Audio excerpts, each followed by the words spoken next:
ஓம் சக்தி. கிருஷ்ணகிரி மாவட்டம் தேன்கனிக்கோட்டை டிஜி தொட்டியை சார்ந்த மாதேஷ் கீதா தம்பதிகள் திருமணமாகி 5 ஆண்டு காலம் குழந்தை பேர் இல்லாம நம்ம சேலத்து மகமாய தேடி வந்து 3 அமாவாசை கும்பப்படையில் பிரசாதம் வாங்கி சாப்பிட்டு அதே மாதமே மனமிறங்கி அழகான பெண் குழந்தை ஈண்டெடுத்து அம்மனுக்கு இன்னைக்கு தேங்காய்பழம் பூமாலை வஸ்திர சாத்திட்டு உங்க முன்னாடி சாட்சியாக நின்றுட்டு இருக்காங்க.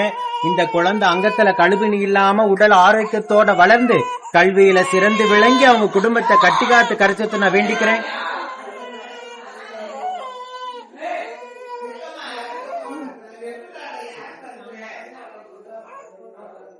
இந்த வீடியோ பார்க்கின்ற பக்த கோடி பெருமக்களாகி நீங்களும் வேண்டிக்கங்க. 5 ஆண்டு காலம் அவங்க இருந்த கடும் தவ வாழ்க்கைக்கு 3வது மாதமே மனமிறங்கி உயிருள்ள வரைக்கும் மறக்க முடியாத மழலை செல்வத்தை பிள்ளை செல்வத்தை அதுவும் பெண் குழந்தையாக அம்மா ஈடெடுத்து கொடுத்திருக்காங்க.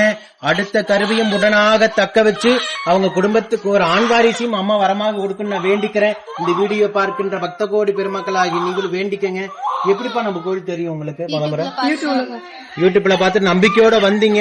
3 மாசம் தொடர்ந்து சாப்பிட்டு அம்மாவே வந்து மகளா பிறந்திருக்கா. அம்மாவை பத்தி என்ன சொல்ல விரும்புறீங்க? மக்களுக்கு என்ன சொல்லுங்க? 5 வருஷம் இருந்த தபம் வாழ்க்கைக்கு இந்த அம்மா எங்களுக்கு பக்தி கொடுத்தா.